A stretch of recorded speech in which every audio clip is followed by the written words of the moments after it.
Manikandan sir வணக்கம். அவங்க ரெண்டு பேரும் பேசுறதுக்கு நீங்க ஏதாவது பதில் சொல்றதுன்னா சொல்லுங்க. நான் அதுக்கு முன்னால் இன்னொன்று கேட்டுறேன் நான்.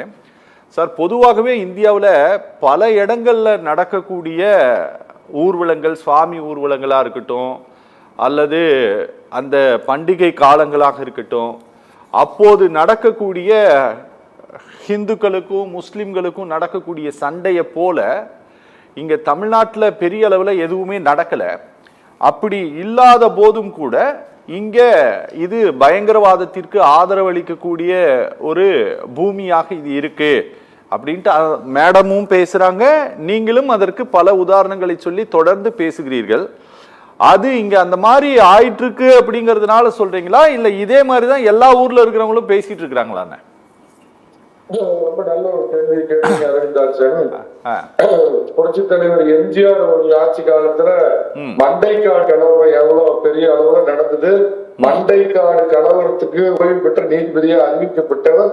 அவருடைய அந்த கமிஷன் ரிப்போர்ட்ல அவரு அடிப்படையில ஒரு நாத்திகவாதி.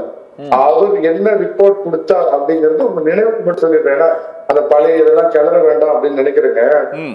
எனக்கு முன்னா அதே மாதிரி தீவிரவாத பூமியா தமிழ்நாடு மாறி இருக்குதுங்கிறதுக்கு தான் சொல்றேன். திமுக ஆட்சியில தான் குண்டு வைப்பாங்க, குண்டு வெடிக்கும். திமுக ஆட்சியில தான் இந்த மைனாரிட்டி அப்பீஸ்மெண்ட்டுக்காக பேசுவாங்க, படித்து பேசுவாங்க, ரெண்டு பக்கமும் சண்டையை மூட்டிடுவாங்க. இன்னும் உங்களுக்கு வேற என்ன ஆதாரம் சொல்லணும்? எனக்கு முன்னாடி பேசின டெலிபோன்ல அல்போன்ஸ் அப்படிங்கிற நண்பர், அவர் பேரு நினைவுலையா இருக்குது, வாஜ்பாய் பிரதமராக இருப்ப 1998 பாத்தீங்கன்னா ஒரிசாவோட ஸ்டெயின்ஸ் பாசியார் ரெண்டு குழந்தைங்களோட ஜீப்ல அப்படியே துடிக்குது. அங்க இருக்கிற மத பயங்கரவாதிகளா ஹிந்து அடிப்படைவாதிகளா போதுமா? நான் நல்லா ஆனஸ்டா சொல்றேன், ஹிந்து அடிப்படைவாதிகளால் உயிரோடு எடுத்துக்கொள்ளப்பட்டது கேவலமான, தண்டிக்கப்பட வேண்டிய மகா கேவலம். அவங்க என்ன பண்ணாங்கன்னு தெரியல, தூக்குல போட்டுக்கக்கூடிய அளவுக்கு தப்பு. அதே சார் அப்படி சார் ஒரே ஒரு சின்ன இதுல அது அப்படி அறிவிக்கப்பட்ட தாராசிங்க தான் பிரசிடென்ட் வெளியில விட்டாங்க. இப்பதான் பிஜேபி ஆட்சி, பிஜேபி கூட்டணி ஆட்சி அங்க அமைந்த உடனே, பிஜேபி கவர்மெண்ட் இதுல அமைந்த உடனே, ஒரிசால அமைந்த உடனே அது நடந்துருச்சு. நீங்க யார தூக்கல போடணும்னு சொன்னீங்களோ, இல்ல இப்போ ரிலீஸ் பண்ணிருக்காங்க அந்த கேஸ்ல இருந்த ஒரு அக்யூஸ்ட. சரி சொல்லுங்க சார், ப்ளீஸ் சொல்லுங்க. ராஜீவ் காந்தி பொண்ணவனுக்கு கட்பிடிச்சு முத்தம் கொடுத்த மாதிரி அங்க அவங்களும் தப்ப பண்ணிருக்காங்க. சார் இல்ல சார், நீங்க வழக்கறிஞர், அந்த ரெண்டு கேஸுக்கு வித்தியாசம் இருக்கு சார். அது குடியரசுத் தலைவரால் நிராகரிக்கப்பட்டது சார்.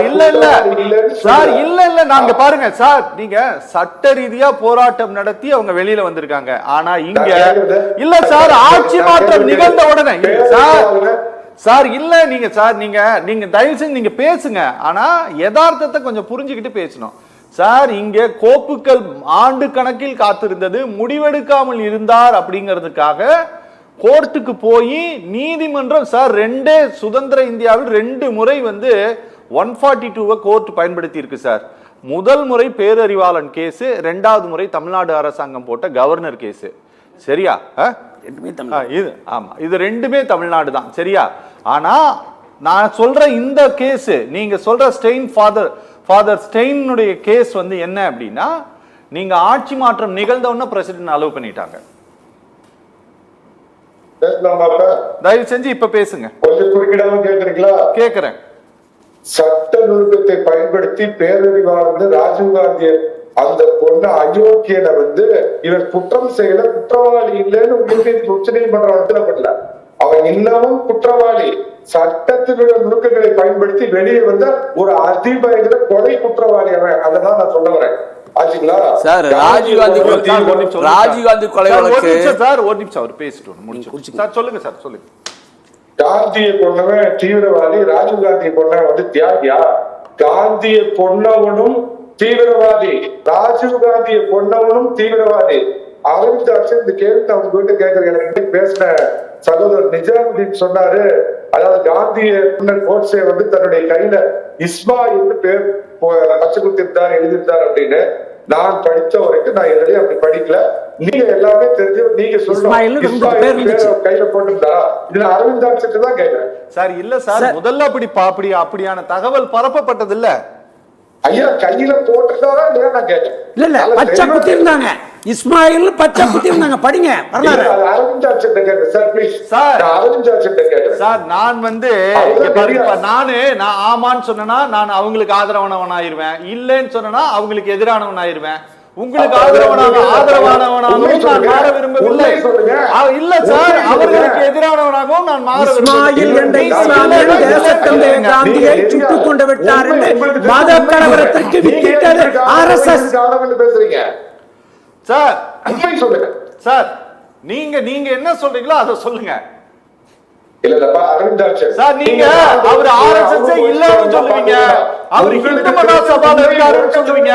சார், இப்ப நாங்க கோட்சேவை பற்றி பேச விரும்பவில்லை, ஏன்னா அது முடிந்து போன வழக்கு. காந்தியை கொலை பண்ணது எப்படி முடிஞ்சு போன வழக்காகும்? காந்தியை கொலை பண்ணது முடிஞ்சு போன வழக்காகாது. இந்த உலகம் இருக்கும் வரை பேசக்கூடிய வழக்கு அது. உலகமே போற்றக்கூடிய மகாத்மாவை கொலை கோட்சே வரலாறு எழுதப்படும். சார் கொஞ்சம் அமைதியா இருங்க சார். கோட்சே இவர்கள் கொண்டாடும் வரை, கோட்சேக்கு இவர்கள் சிலை வைக்கும் வரை, கோட்சேக்கு நினைவு தினம் உண்டாடும் வரை, கோட்சே காந்தியை கொண்டதை தவிர மற்ற எல்லாத்திலும் நல்லவர் என்று சொல்லுவார். இந்த வழக்கு மக்கள் மன்றத்தில் நடந்து கொண்டே இருக்கும். சார் ஒரே ஒரு நிமிஷம் சார். சார், கோட்சேவுக்கு யாரும் இங்க நினைவு தினம் கொண்டாடல. ஏன் சார்? ஏன் சார்? சார் இல்ல, நீங்க என்ன பேசிட்டு இருக்க கூடாது. கோட்சே சிலையை வைத்து மகாத்மா காந்தியை துப்பாக்கியால் சுட்ட எம்பி எம்பி இருந்தார், நடந்தது இல்ல சார். கோட்சேக்கு இல்ல மாண்புமிகு பிரதமர் அவர்கள் மரியாதை செய்தார், நடந்தது. சார் இல்ல சார், அது வேற ஒரு ஆள் சார். அந்த குண்டா வெடிச்சவங்க அவங்க வேற ஒரு இந்து மகாசபையை சேர்ந்தவங்க, அவங்க எம்பி கிடையாது.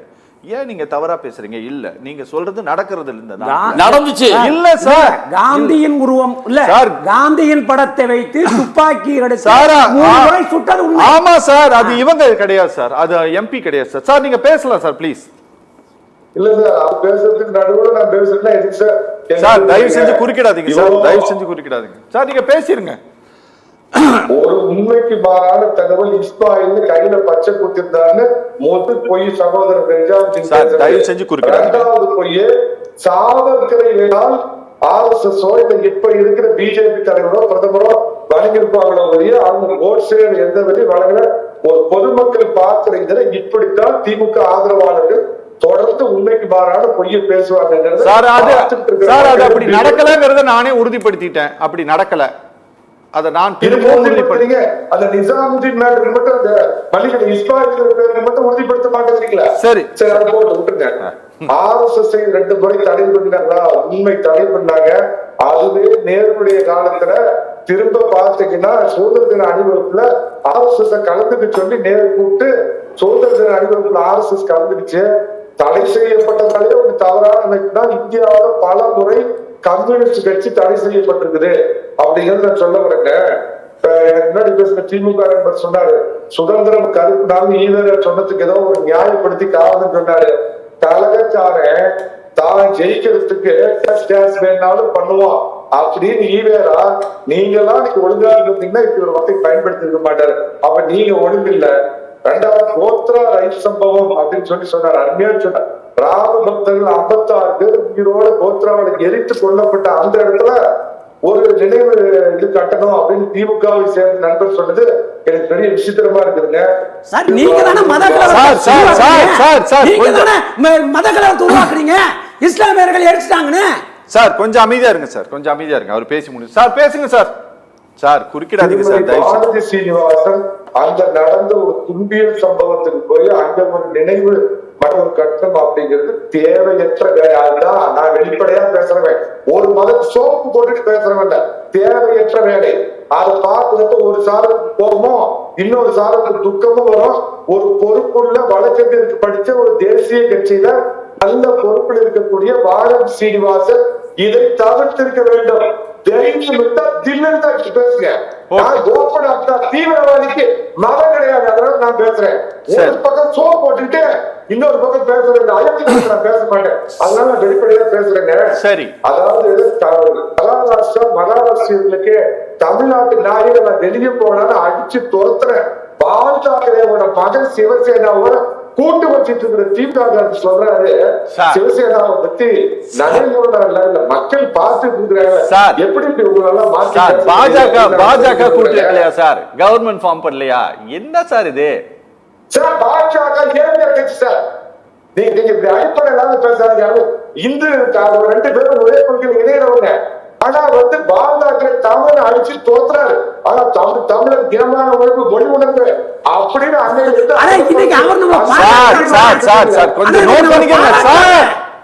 கொஞ்சம் நோட் பண்ணிக்கங்க சார். அவர் பேசும்போது ஏன் சார் அவர் வெளியில இருந்து பேசிட்டு இருக்கிறாரு? சார் முடிச்சிட்டீங்களா? ஒரு 60-58 பேர் செத்து போன அயோத்தி கோவை பாஷா செத்து போனதுக்கு போய் அவன் அப்ப முறை கொண்டாடுறவன் தான் தீவிரவாதத்துக்கு துணை போற அயோக்கியர்கள். சரி, ஓகே ஓகே ஓகே.